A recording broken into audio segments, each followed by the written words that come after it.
Hello to everyone that is either watching or listening. Today, I'm joined by Mark Henry, who is the engineer and creator, the brains behind the amazing brand of cookware, Solidteknics. Mark, thanks so much for being here today. I really appreciate it. Thanks, Georgia. Yeah, always appreciate our chats. Yeah, it's always You're one great of to the catch up. one of the clever people with a good heart. That's always Thank great you. to chat with. Thank you. Now, Mark, I think, that you're a pretty incredible human. I feel like you have positively impacted on the health of just so many families by creating, this unbeatable range of cookware and solid techniques. I wanted to start with Teflon. Mhm. This, solid techniques effectively has definitely in my household, and I know so many families around the world, it has been it's replaced Teflon cookware, because prior to Solid Techniques there were a few brands that claimed to be safe, but I'm sure they were just greenwashing me when they were telling me that they were safe. Probably. Yeah, so let's talk about Teflon. Like, why is Teflon such a danger to our health and also the health of the environment? Well, I think it's well proven, Georgia, and the simple answer I would say is, well, you should know, but everyone should know by now, and it should be old news, and just don't touch it, because it's Yes, been all over the press for. If you're paying attention, it's easy for me because I've been in the industry of course. making products for chefs for decades. So I've seen the whole thing unfold. But 3 decades ago, I knew I wasn't going to cook on that stuff because it's petrochemical. It's a plastic coating of a pan to make normal cooking skills obsolete, because no matter what you do with temperature and timing and fats and oils, the food's still not going to stick. But the way I saw it happen, with my grandmother and the older generations I remember, they just knew that things wouldn't stick if they cooked it a certain way. Like, you can throw an egg on bare steel of any sort, and it won't stick if you get the temperature and timing right. And, Yes. and it's really basic, and you get a feel for these pans. Say in the old days, everyone had wrought iron or carbon steel. um, they didn't realize it, but over time they just got an intuition for temperature and timing. And so Yes. things rarely stuck to the pan. And if it did, they didn't panic. They scrubbed it off and Yeah. put some oil on it and go again next time. So I watched all that, and I was living in France, before the pandemic, and that brought me back to Australia. We've talked about that. I think the last time we talked was soon after Yeah. the that my relocation. But anyway, over there, seeing all the old pans in the museums going back thousands of years, in some cases back to the start of the Iron Age, where Wow. they discovered that you could get iron, you could cast it, and if you put in certain things like carbon, you could make it workable. Yes. That meant they could get a lump of cast iron, heat it up red hot, and beat it into any shape they want.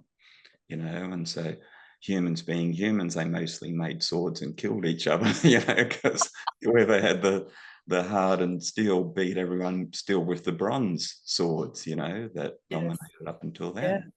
That was the best material up until then. Then the Iron Age changed everything, and humans used it to grab more power and resources, unfortunately. And so it was the standard for 3,500 years, wrought iron. Yes. But it was expensive. It was handmade. So you got one, you kept it your whole life. Yes. That would never wear out. It was one piece beaten out of a single piece. Then, to reduce the cost, they figured out, oh, we can beat out the pan shape and just rivet on a really simple, cheap strip of steel as a handle. And Yep. that became the standard for hundreds of years, particularly the French, you know, Europeans in general. And then that spread to the rest of the world. And then a couple of hundred years ago, they figured out how to make cast iron really cheap. And so that overtook wrought iron. And so when people think of iron pans, they normally think of cast iron, but it was the poor cousin. It was the like the crappy compromise to the real thing to make Yeah. it accessible. Anyway, that's a bit of the history. So I watched all that through my own family and then through the museums and put two and two together. And I thought, you know, if we can automate the way people used to hand beat wrought iron into shape, if we can automate that with machines now and make them cheap enough and perfect enough, then we're going kind of back to the future. We're going to have all the benefits of non-toxic, non-stick, you know, that only comes with seasoning iron. Mm. It's the only renewable non-stick ever known to Yeah. humanity is to get iron or steel and season it with oil. It transforms into a hard, inert coating that magically also self-heals and renews itself and gets better and better over time, just if you learn a little bit of how to clean it and how to Yes. re-season it if something goes Yeah. wrong. Yeah. Those pans will last your whole life and they'll be non-toxic, non-stick for your whole life. So why would you go to the petrochemical industry and say, can you put a plastic coating on my pan that gases off a Yes. lot of toxins? Yes. And the warnings used to be everywhere and they're meant to be on the packaging, but they're not. Yeah. Yeah. And I think a lot of people think that the Teflon's okay as long as it's not flaking. It's safe as long as it's not flaking. And that's just simply not the case, is it? Yeah. It's, we Excuse know, me. you're right. We know that, like you suggested, the gases that are released when you're actually cooking on these surfaces are Yeah. highly toxic. Yeah, and that's actually the biggest problem, but it's invisible and people don't Yeah. really know what's happening. But one of those warnings I was talking about was polymer fume fever, they've called it now. DuPont had it changed from Teflon flu, it used to be called, right? Yeah. And that means if you stand over a heated uh, let's call it synthetic non-stick instead of Teflon, because there's Sure. lots of them now and lots of different Yes. brand names for basically the same thing. Yeah. If you stand near that thing for too long, you'll get flu-like symptoms. And yet people used to think they'd poisoned themselves with the food or just coming down with the flu, but it was the off-gassing. Yeah. And that's in a pan that still looks perfectly normal, Yes. but enough of these toxic fumes have come off to make you pretty sick in Mm. the short term. But we're Yeah. organism, so we kind of get over it. Yeah. But the other warning was meant to be don't ever cook with your birds in the kitchen because you will kill them. Yeah.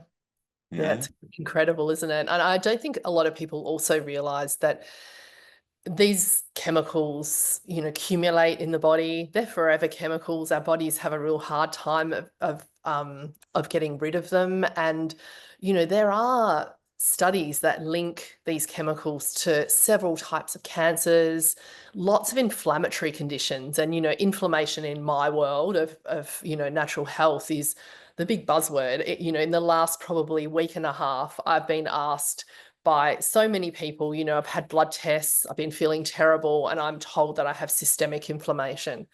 And Mm, I can't help but, I think there are a lot of things against us, but one thing that, one of the places that I personally start when I'm discussing inflammation is cookware, because yeah. it underscores, you could be having a beautifully healthy whole foods diet and Mm, cooking on Teflon, it's just so counterintuitive. yeah. Why would you? You know, you've done the work to figure out what the right food is, and then you go ahead and cook it on something toxic. And Yeah. but it is the simplest. But I'm a mechanical engineer. Yes, My company makes things that we sell, so you've got to take it with a grain of salt. I've got something to sell, of but course. I've been in this industry for 3 decades as a researching mechanical engineer. I know exactly what the competitors are doing. I know exactly what we're doing, Yeah. and I wouldn't cook on anything else. I certainly wouldn't cook on petrochemical synthetic non-stick. That's everyone should know that by now. Just forget about it. Don't do it. No. But then once you've figured that out, there's a whole range of other things that we're about to learn about. Um, you know, uh, disposability. You know, Mm, the amount of energy that goes into making certain products that you throw in the bin a year later. So mm, even if it's non-toxic for your cooking and your food, yes. what about the manufacture of the product and the resources that went into it? You know, you look at now with the greenwashing, like you mentioned, it's all over the place, Yeah. particularly when it comes to products that are potentially toxic. And as soon as, and the manufacturers will do nothing until the consumers start to speak up and Yes. vote with their wallet, right? Yes. Absolutely. Because the government isn't going to protect us. Mm, They leave the self-regulation of our industry, cookware, yeah. to the importers. Crazy. You know, they're meant to do the research and verify that the products they're importing are non-toxic.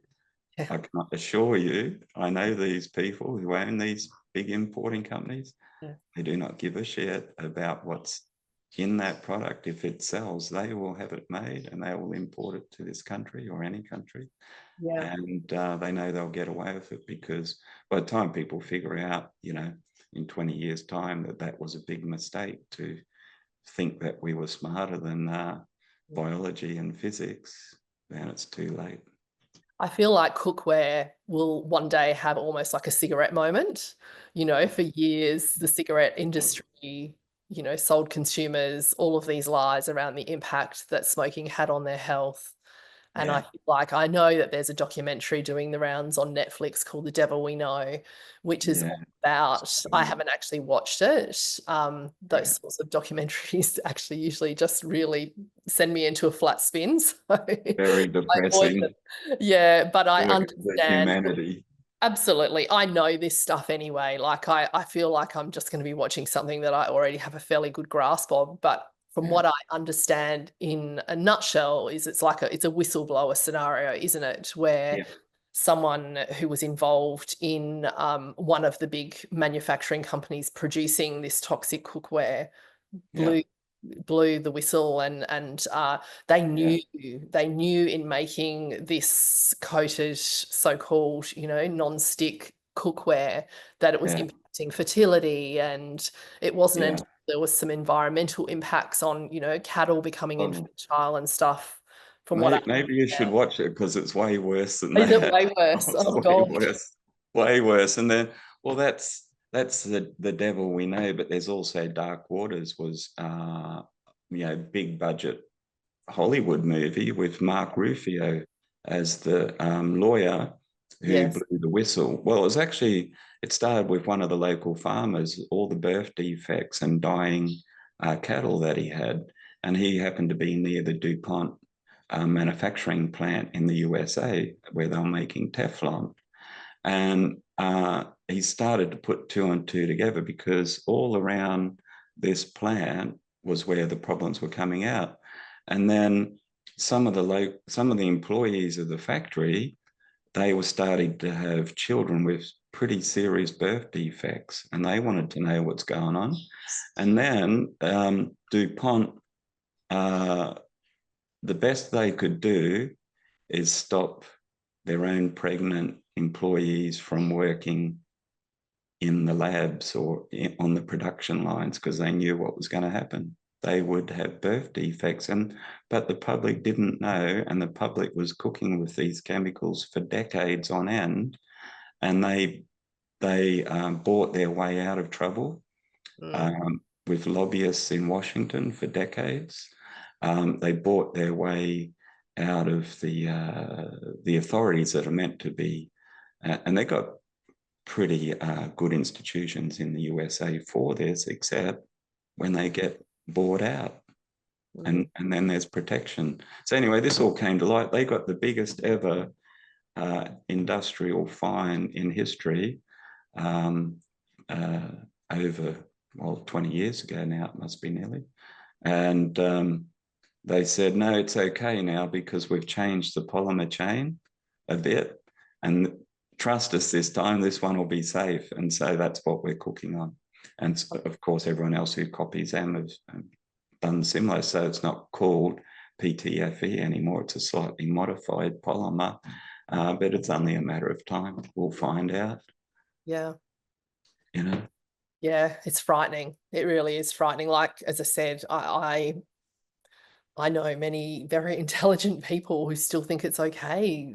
They really are clueless when it comes to, cooking on Teflon. And yeah, Yeah. aside from the health benefits of obviously, avoiding Teflon, for me, the other distinct advantage is until you've tasted food that comes off of your Mm, wrought iron and stainless steel pans, you haven't tasted food. yeah, you'll Like, know. yeah, like you said, it takes a bit of getting used to as far as, and it's something that I quite often do little tutorials on Instagram and stuff just to demonstrate to people, how to learn, how to cook on your pans. Yeah. And sometimes I had to laugh when you were talking about, temperature control and stuff, because sometimes my husband will just, throw the pan on the cooktop and crack a couple of eggs into it. Cold pan and And then yeah. And then he'll warm it up slightly, but not enough. And then he'll go to gets the little flipper out.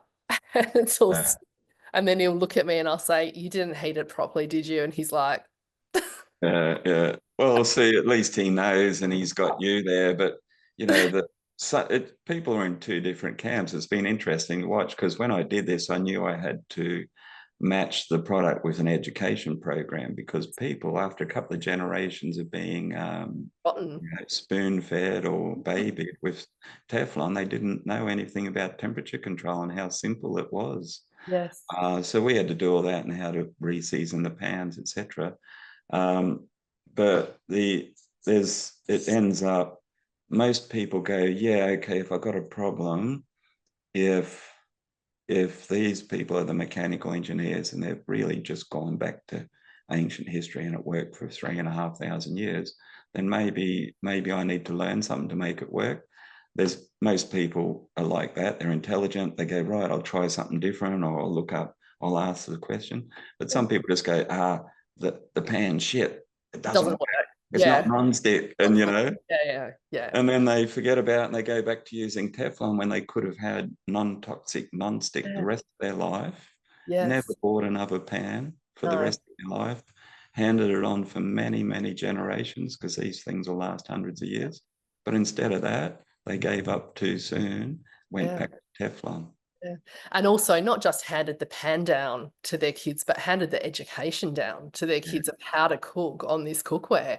My yeah, kids as well know how to control and manage the temperature, yeah. the cookware. And, when they do get it wrong, when they're rushing, late for work or whatever, Mm, just learn that they, that they haven't, checked the temperature control. And like you said, they just need to give the pan a bit more of a scrub and then it's back to brand new again. And you live and learn as well. yeah, I was doing a bit of an Instagram story yesterday, and I have all of your pans, not all of them, but I have a few different stacks where they're nested inside one another. And someone had obviously not dried the bottom of one of the pans and nested it into another one. And so the pan below and the base of that one was a bit rusty. yeah. And so I No problem. actually left it, yeah, this is just living with teenagers. It's just, they don't always take care. And I just left it on the kitchen bench, and I only because I just wanted to show them and say, hey, look, this is why I've asked you before you stack the pans away to make sure that they're dried properly, Yeah, because it's going to rust. And I said, it's no problem. We can bring it back. And they just gave it a bit of a scour, and we were off and yeah. running again, and it was no big deal. But yeah, Yeah, yeah, and that's it's just one of those little things that used to be a habit for everyone. They yes, knew that if they left an iron or a steel pan wet without yes, really good all over seasoning, you'd definitely get rust. It's just yeah, what happens to iron, but also not to panic because it's non-toxic. yeah, Iron oxide is non-toxic as yeah, well, but it yeah, kind of looks yucky, and if you get too much of it on your food, you can kind of taste metallic. So let's avoid that, particularly on the cooking surfaces, just by keeping it sealed with seasoning. And that's so simple. But for the people who still struggle with that, we say, you know what? Um, you might not believe this, but Australian engineers created the world's first, and never been done in the history of humankind, the world's first wrought one-piece stainless steel pan. And Yes. it's not normal stainless steel. It's also more conductive Yeah. than all your other stainless steel that's got layers of aluminium or copper or whatever, Yeah. and then the stainless steel on the inside to cook your food on. An Australian company did that, and they manufacture it in Australia and they export it worldwide. So if you Absolutely. don't like seasoning iron, forget about it. Go get the stainless steel stuff from Solidteknics, because it's not normal stainless steel, Yeah. and you'll get all that lead and frost effect. You'll get the browning that you think only comes from iron. You'll get Yes. that on our Yeah. stainless steel. Stainless. Yeah. You know, to keep it That, simple, then throw it in the dishwasher if you want. yes, exactly. And that was what I was another thing I actually wanted to bring up. Just you have two ranges within your range. One is the nonny, which is nickel-free stainless steel, and then you have your wrought iron, Oz iron pans as well. So I'm often asked, what do I buy? Yeah, horses for courses is the Yeah. easiest way to think of it. Like, um, broadly, the two categories are, if you're cooking something with high temperature and fats and oils, then iron's great because you're not going to do any damage to the seasoning. In fact, you're going to improve the seasoning by cooking like that. But if you're doing acidic sauces or anything acidic, if you're slow cooking liquids, then you're better off having our type of stainless steel, because um, those situations will attack the seasoning, soften it, and erode it. And then it's no big deal either. I mean, you got a little extra work to do to repair that. Sure. It's a quick stovetop reseason or something. But if you just have both types in the kitchen, I tend to cook mostly on our stainless steel now, uh, Yeah. just because I'm living in this house by myself, and when I cook, I want it to be quick, and I want Yes. the cleanup to be quick. Yeah. So I'm not cooking for people, and that's when you put in a little more care and time, and that's fine. Yes. But I'm kind of cooking survival food for a single guy, So I Yeah. find stainless steel makes sense for me, even though I Yeah. know. But then again, if I'm grilling for friends and family, and proteins and Yeah. temperature and fats and oils, I'll always pick up my iron stuff because it's non-stick, Yes. and nothing quite beats it. We Uh, get close with our particular stainless steel, non-nickel stainless steel. yes. Um, that's one of the secrets. It's everyone else uses nickel stainless steel. Yes. It's a big difference. If you say to any engineer stainless steel, they say, well, that doesn't make much sense. There's so many different types. You've got to Yes. tell us what alloy, what composition, So Yeah. Right. very different. So, one thing that I also love about your cookware is when you were talking about, using your Oz iron pans for grilling. I love the fact that a lot of the kind of cooking I do, I love to start on a stovetop and then throw it into the oven. So they're perfect for that. And also we have a wood-fired pizza oven that we never cook pizza in ever. Yeah. Um, we just basically, it's way too finicky and time consuming for me.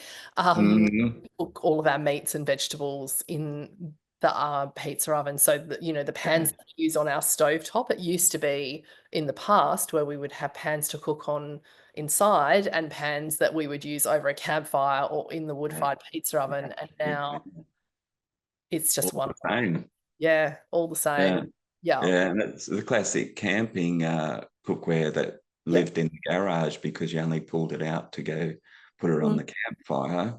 Well, you don't need to do that. Like you've discovered, our stuff is so indestructible that you use the same cookware for absolutely everything. Yeah. And I've also learned since I've spoken to you and learnt more and more about um cast iron versus wrought iron, that a lot of cast iron pans that you're buying for from camp shops or buying from other stalls, it's not only way heavier. Like I get asked as well a lot about the weight of your pans, and I'm like, look, Yeah. compared to cast iron, you cannot compare. It's Half the way weight. lighter. Yeah. Yeah. But also, your pans are made from pure iron, is that right? And Yeah. Well, yeah, the highest percentage of iron that exists that's yeah, actually usable, because just the element iron by itself. You can't do anything Oh, of with course. pig Yeah. iron. It's just the raw stuff. But we put the minimum carbon Yes. in there to make it formable. But ours are 99.7% iron. Yeah. But Wow. cast iron is usually about 96 or 97% only iron, and the balance is mostly carbon. Then some Yes. other usually good elements that help: silicon, a bit of manganese, tiny Yeah. bits that help the whole thing behave better for casting, or in Mm. our case, for forming, Yeah. because we don't cast. We Yes. work ours into shape, and that's Yeah. why it's called wrought iron, Yes. just with machines instead of a big hammer. Yeah. But Um, a lot of the cast iron on the market is not made with Australian product, right? It's made often from scrap metal, I've read.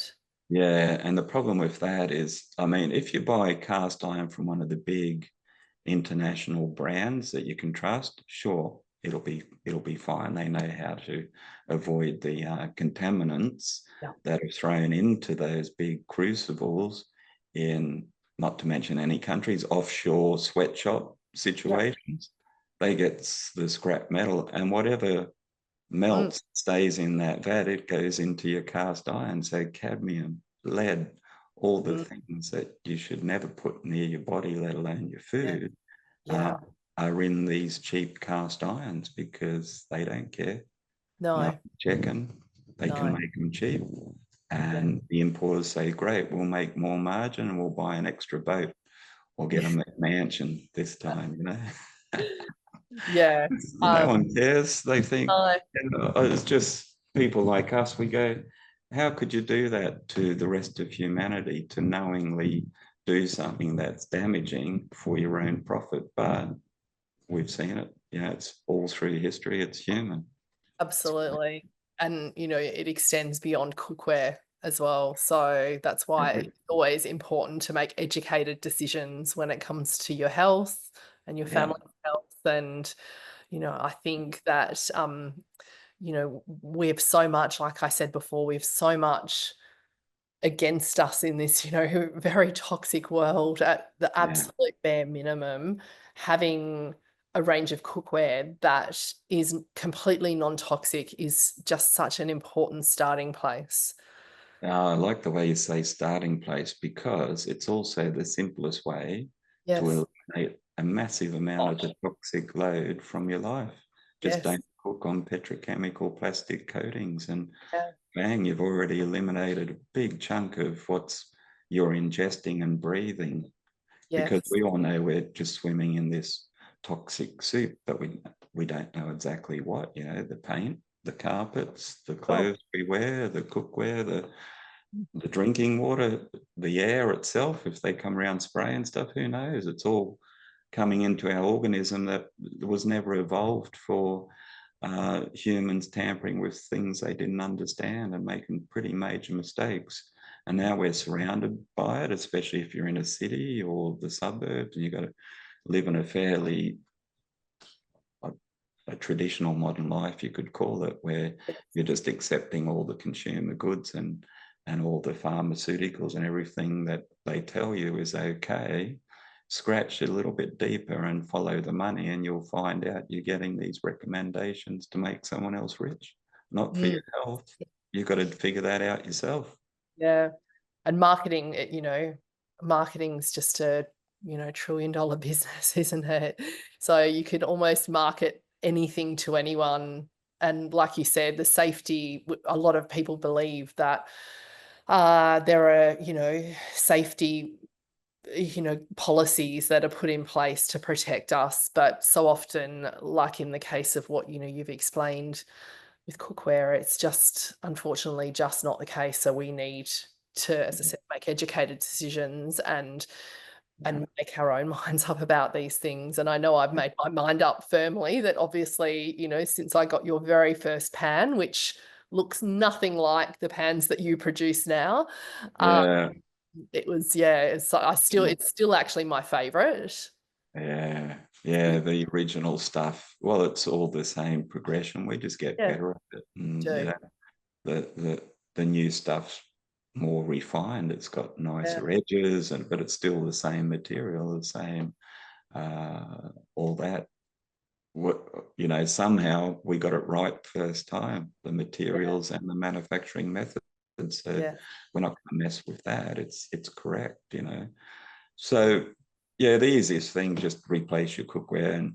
And but I think by now, anyone who's paying attention, and of course we've all got busy lives, so we don't have the time to be an expert and a great researcher in everything. So we look to people like you who've done the hard work, people Yes. like me who've done the hard work and can be trusted to say, look, we figured a few things out. The short story is, one, just don't cook on any synthetic non-sticks. Get yourself an iron pan, learn to season it, or our type of stainless steel, and forget about all the maintenance. And that's all you got to do to remove a big bit of toxic load. And then you can move on to more challenging things and forget about that, because if you buy our stuff, you never buy another pan. And that's one of our big missions, is to, you know, among many, is to show people what can happen to an industry like cookware if someone comes along to disrupt it and eliminate all the toxic stuff with something that's non-toxic, that's going to last for, we don't know, our pans will last hundreds and hundreds of years, 500, 1,000, something like that. Because they're one piece of a material that can't crack, the only way to destroy them is to physically wear through, you know. So we don't know, many hundreds of years, many generations. So that pan goes on down as a family heirloom, could be 10 or 20 generations, and it's been free for every generation after your investment. And I like to say, apart from an object that has much more meaning than the utility of the pan, sure, you can use it, it's going to cook great food, probably the best you've ever cooked on. But apart from that, the meaning handed down generation to generation with the skills and the stories and the meals and the recipe books and that date, we stamp every pan with the date for a reason. And we even started to put heirloom edition and the date, and then people can follow up by maybe engraving their little message or name or date as well when it was handed on to the next generation. That becomes a living heirloom that's got way more meaning than just a metal pan that you cook with. Yeah. I love that quote. Michael Pollan said, a good pan holds memories. And I think that's definitely what I see with your cookware. And as I said, there's nothing that makes me prouder than knowing that not only am I giving, you know, my kids this incredible utensil, but them also understanding how to use it to cook. You know, it's just such a skill that so few people so few people have, as we've kind of discovered, like you said, with the pushback from certain people and, you know, finding it too difficult to cook on Oz iron pans. I have a task ahead of me this weekend. A good friend of mine bought one of your pans and her husband put it in the dishwasher. So The she iron pan, you can do that with the stainless steel, but not with the No, iron. not the iron. No, no, exactly. So he got mixed up between the two. She's got a couple of pieces. He got mixed up, put it in the dishwasher. Anyway, I said to her, bring it over. I'm gonna actually video myself bringing it back to life.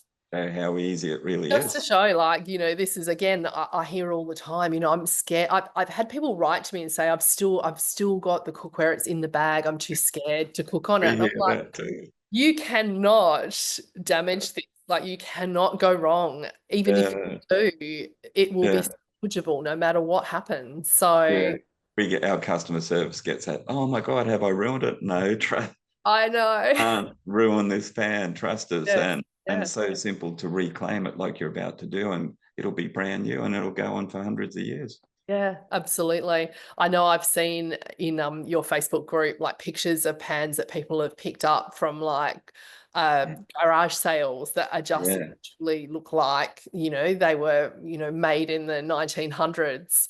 Someone gave up basically Yes, and exactly. assumed the pan doesn't work instead of learning how to Yeah. make it work. And then they bought them back and they've just been as magnificent as they are when they're delivered to your door. So Yeah, well, people are starting to come back now. We get Yep. a lot of comments now where people say that, hey, I put it in the cupboard, or I gave my first one away, but I'm coming back because I've figured out that so many people use these pans so simply, so effectively, that I must have missed something. So it must Yeah. have been my ignorance, not Yep. the problem with the pan. And so they come back and they go, oh, I should have just worked Just that out. This yeah. fantastic. Yeah, Yeah, just this, and you just like I always say, we're not born knowing how to cook or knowing how to use a Solidteknics pan. We yeah, all, like it, myself included, I've always been, a pretty reasonable cook. It still took me time to learn, yeah, and some days I do rush and I get it wrong, but yeah. just Big it's just deal. life. It's like, Yeah. I just keep That's going right. forward.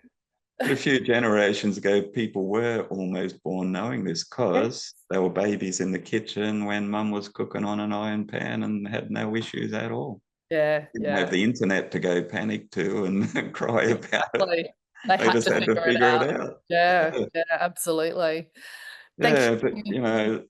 there's all sorts of things, and I just really appreciate that there's plenty of people like you around that have got good messages for people to follow and make life a bit easier. So we Yeah, don't have to go down our own rabbit holes and try and figure it out from all the mountains of bullshit that's out there now. yes. We need to know who to trust, and probably I've got a couple of degrees, but probably the most important thing I learned from university uh, when I was young, I've learned other things since, was critical thinking, Yes. and that is listen and keep an open mind, Yes. but take everything with a grain of salt and never believe what you're first told. Yeah. Find the sources you can trust and then simplify your life like that. But still, I mean, keep an open mind. None of us have got all the answers. You, No, me, the no, no, no. Googles, the politicians, God knows. We haven't got the answers, but some of us have got a few ideas that are worth listening to, and then you can figure out the rest yourself. Yeah, absolutely. Critical thinking, it's one thing I always say with my kids. I haven't, got the necessarily the brightest kids, but the thing I'm most proud about my two kids is that they're both incredible critical thinkers, and they're, able to make educated decisions and have, amazing common sense. So There you go. Well, then maybe they are the brightest because yeah, society's standard and the yes, scores they get in schools or university or even the jobs they get are pretty meaningless when it gets to the point that you've poisoned yourself or you've made such bad decisions that yes, life's pretty bad anyway. So I know a lot of people that never did do well in the traditional system, but they figured a lot of stuff out for themselves. And I regard them as the successful people, not the ones with the big income law yeah, career or whatever, because um, without that kind of structure around them supporting them, like their brain happened to work for that type of skill, and that's great. We all needed those skills, and yeah, so we paid them handsomely. But times coming when those skills might not be so valued anymore, and it's the people with creativity and yeah, common sense and yeah, humanity will be the ones that are turned to and potentially paid the money by the people who have the money to have yes, human solutions or human art instead of yes, machine made uh, yes, or artificial. And that time we had a little chat off air before we started, and I knew it would be too pessimistic for your audience. We want to keep, and I'm mostly positive like you are, yes. but we're keeping our eyes open to the evolving situations around us and developing resilience plans, really. Yeah, and we've got a great collection of cookware to see us through. The apocalypse pan, people have called them. Absolutely. Yeah, absolutely. Indestructible. Because we've had it, and we never promote them, I can say it, but would never promote it out of respect. But the amount of posts we've had to our social media platforms or emails come in or phone calls from people who've had a house fire or a restaurant fire, the Yeah. only thing they salvaged was our Wow. pans. Wow. Completely perfect. If it was the iron pans, they reseasoned them straight back into use. Nothing else survived the intensity of the fire.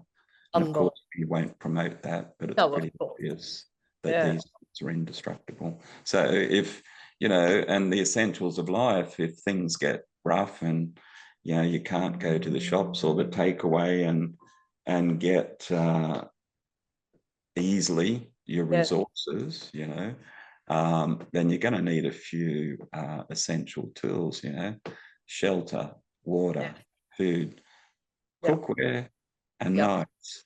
Yeah. I've got a new Not much catchphrase. else. You could say Solidteknics, the cockroach of cookware. I'll put it to my marketing team and see what they. I was gonna say that's why I'm not a marketer. Oh, I like it. That's our kind of marketing. We don't mind being a bit edgy and making people stop and think, you know, that. That's Hilarious. great. I've got to try and remember that for I the know, team. the I love it. cockroach of cookware. Yeah, we'll be around when everything else is gone. Yeah, exactly. Thank you so much for your time today. It's always just such a pleasure talking to you. And as you know, I'm a huge fangirl. I love what you do, and I am truly appreciative of everything that you've done to create this just magnificent range of cookware. Yeah, much appreciated, Georgia. And it's a mutual appreciation society. I love the way you're reaching so many people and making them smarter in ways that are more valuable than textbooks, you know. Yes. Thanks, Mark. Thanks, Georgia.